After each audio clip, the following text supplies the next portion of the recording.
Arkadaşlar bugün oyuna giriyoruz. Bir de kahtiyanın onu soracağım. Aha arkadaşlar. Burada bunun teze başladım. Bunun içinde ne kadar ev varsa onu tahmin ederseniz size halal olsun. Ama saf tapanlara da hiç ne olmaz ama iyi fikirleştiniz. Tapanlar alttan yazsın. Onu değil. Yazsanız, düzgün yazsanız, çizi keçdə girişimi diyecektim deyəndə gəlin. İşte yanından deyirəm. Dünən yox, 2 gün önce başladım.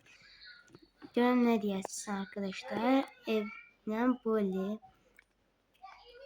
Buradan giriş var. Bak. Ben böyle ama bunun taktikası var böyle. Hoppanmalık yeriniz yoksa düz bile gidin böyle olur. Bak bunu takdir olabilir. Ne? Bu ha. Həll olundu. İndi labirentin girişi hansı tarafdadır? Onu deməyəcəm. Özüm yapıb göstərəcəm tabii işte. Dayan 5 dəqiqə. 5 dəqiqə qalxdın.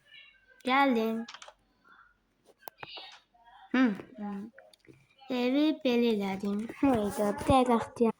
Hə, gəldim. Buradasınız internet bağlamaq olur. Gedim internet bağlayayım.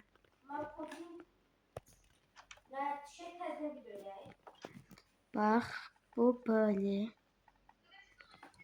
İçinde çok da şey koymuyorum. Çok şey Buna bir yıksın.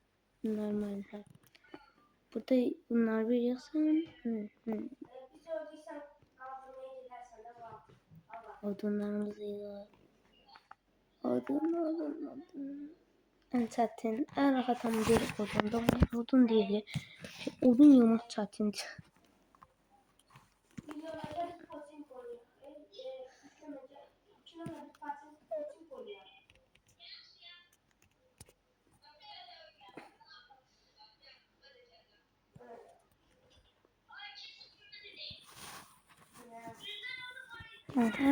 Kalktı mı?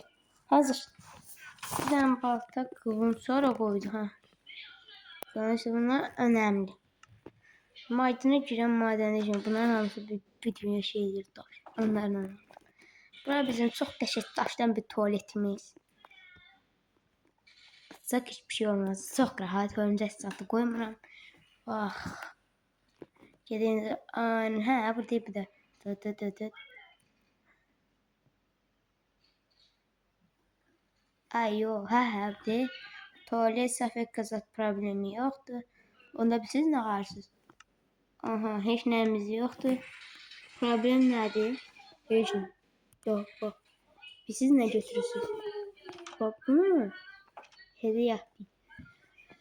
Hediye bunu yaparsınız bunu götürmeyebilirsiniz.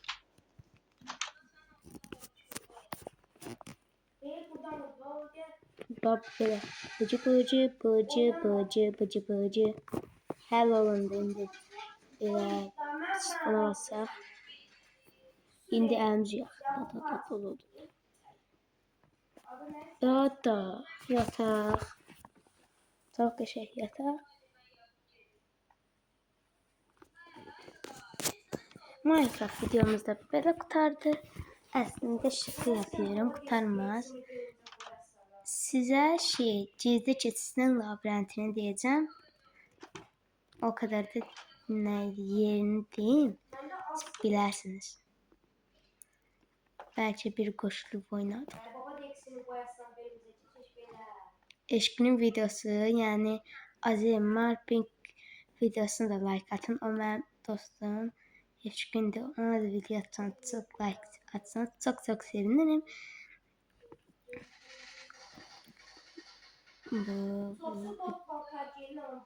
Bak buradan geçiş böyle değil. Televizyon eləmişdim. Ama biriniz orada fake yer. Şimdi bye arkadaşlar. Çok seviyorum. Bye. Bol seviyorum. Sağ ol.